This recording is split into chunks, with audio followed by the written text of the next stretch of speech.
जय श्री सीताराम। श्री राम जय राम जय जय राम। जय श्री सीताराम। राधे श्याम राधे श्याम। एक समय की बात है, एक समय की बात है। ये रामायण की चीज है। सीता जी की शादी जब चंबर रचा गया तो राजा जनक जी बावनों में पत्रिका भेजे और शर्त रखे थे। शिव जी की धनुष थी, जो शिव जी की धनुष को तोड़ देगा मैं उनके साथ सीता जी की शादी मैं कर दूंगा। राजा जनक यही जो है अनुष्ठान प्रतिज्ञा वचन बंद ये थे कि सीता जी उस धनुष को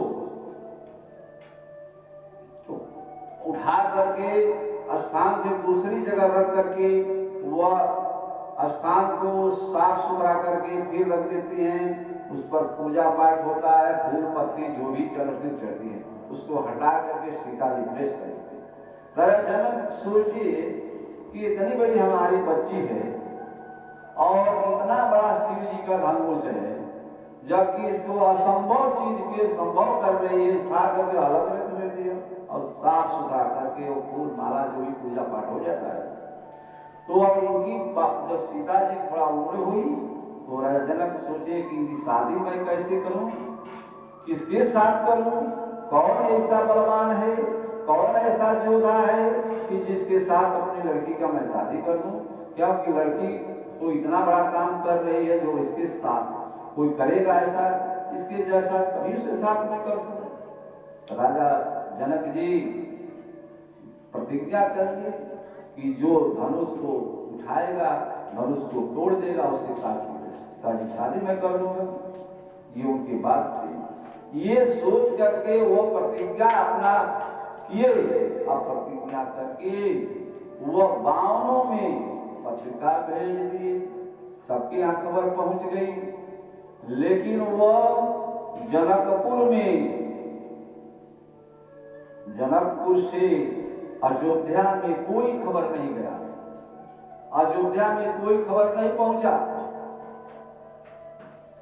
सब लोग आए, राजा सब लोग गए वहां पर जगशाला में, लेकिन अयोध्या से कोई नहीं गया। अयोध्या से कोई, क्यों? कारण था, क्या कारण था कि जनक जी अयोध्या में सूचना नहीं दिए, पत्रिका नहीं दिए, निमंत्रण नहीं दिए। कारण क्या था कि अयोध्या को छोड़ दिए?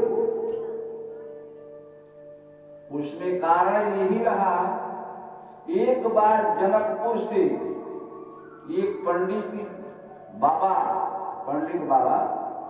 अपना सफेद धोती और कुर्ता, मोजा, जूता सब लगा करके अपने जजमानी में जाना चाहते थे कि जजमान में हम चलेंगे। जजमानी जा रहे थे तो जजमानी में जब जा रहे थे सज धज करके, तो रास्ते में एक नाला बहता था।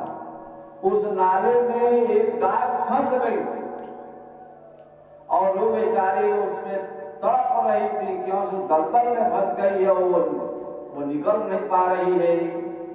तो सोच रही है कि मैं कैसे निकलूं, मैं दलदल में फंस गया हूं। उसी समय पर वो पंडित जी जजमानी में जा रहे थे तो गाय देख करके बड़ी हर्षित हुई, खुशी हुई। हे ब्राह्मण देवता, मेरी बड़ी भाग्य की आप आ गए बड़े समय पर, मुझे थोड़ा सहारा मेरा हो जाइए, मैं इस दलदल से निकल जाऊं। बाबा सोचे कि मेरा यह कचरे में जाने से मेरा यह सब श्रृंगार पोशाक खराब हो जाएगा, धोती खराब हो जाएगा, कुर्ता खराब हो जाएगा, जूता खराब हो जाएगा, कौन इसमें लगे? तो वह अपने पार भी होना है, उनको तो वही पार होना है, दलदल में पार जाना है, नाला पार, उससे तो पार उनको भी जाना है। सोचे अपने बारे में कि मैं कैसे बाहर हो जाऊं, उस पार चला जाऊं। तो बाबा सोच विचार किए कि कहीं कुछ दिखाई नहीं दिया। सोचे कुछ गाय के पीठ पर ही लात पैर रख करके मैं पार हो जाऊं। तो बाबा ने ऐसा ही किया कि गाय दलदल में फंसी है, बाबा लंबा पारक बढ़ा करके गाय के पीठ पर पैर रख कर बाबा छलांग लगा के पार हो गए।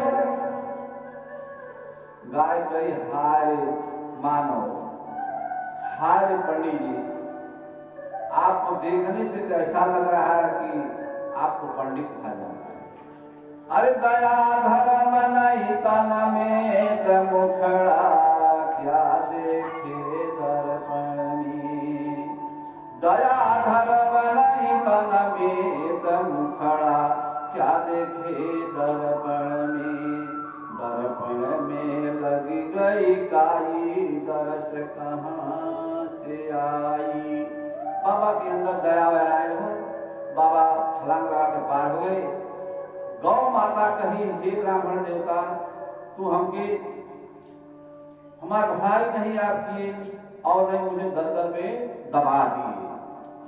तो मैं, आप दबाते नहीं तो मैं श्राप नहीं देता, लेकिन मैं आपको श्राप दे रहा हूं क्योंकि मुझे और दबा दिया।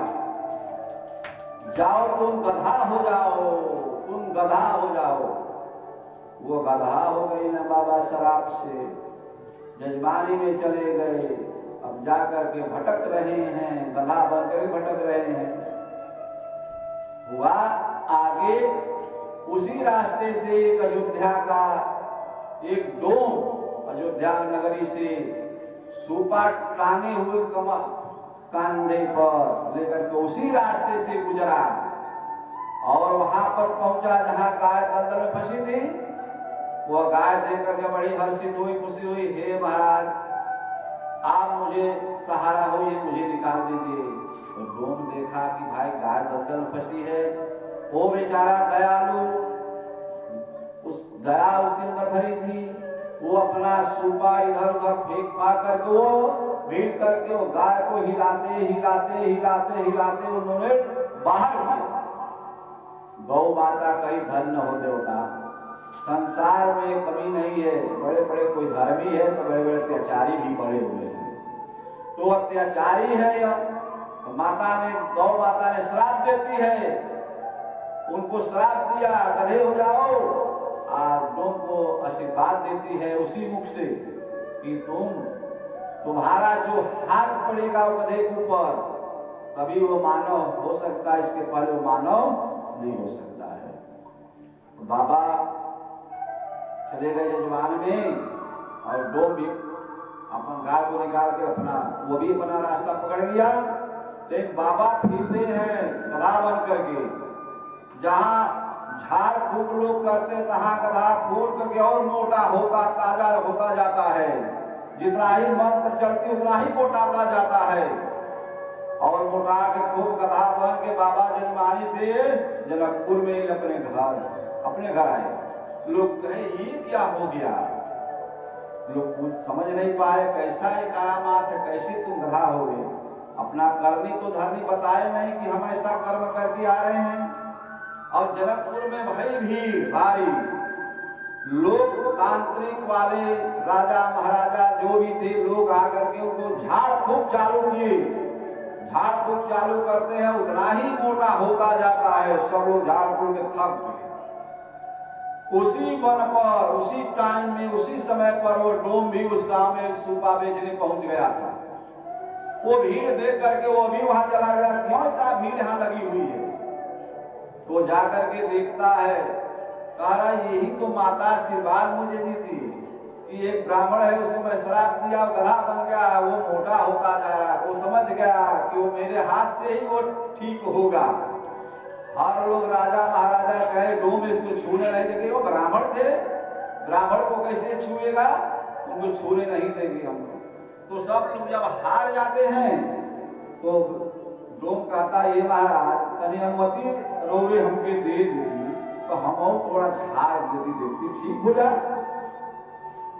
जब लोग हार चुके, कोई रास्ता नहीं मिला, तो लास्ट में उनको कहना पड़ा, ले भाई को भी कह दो ये भी झाड़ फूक करना देख लें। तो वो डोम जो है अपना सूपा फेंक फाक करके और गधे के पास जाता है और गधे के पीठ पर ऐसे थप्पी ज्यों लगाता है त्यों बाबा गधे से मानव हो गए।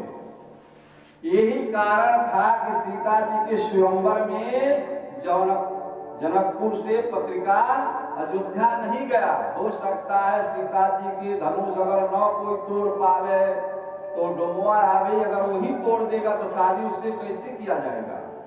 तो कारण यही था कि जनकपुर में निमंत्रण नहीं दिया गया। जैसे शंकर जी को राजा दक्ष के जग में निमंत्रण नहीं दिया गया, सती जी बिना निमंत्रण के गई वहां। शंकर जी कहे मत जाओ, मुझे निमंत्रण नहीं आया है, बिना निमंत्रण के कहीं नहीं जाना चाहिए। तो यही भय से जनक जी अयोध्या में पत्रिका नहीं भेजे। अगर डोमवा आ जाएगा, कोई राजा नहीं तोड़ेगा तो डोमवा तोड़ेगा तो शादी हम कैसे करें। इसी भय से जनकपुर से अयोध्या पत्रिका नहीं गया।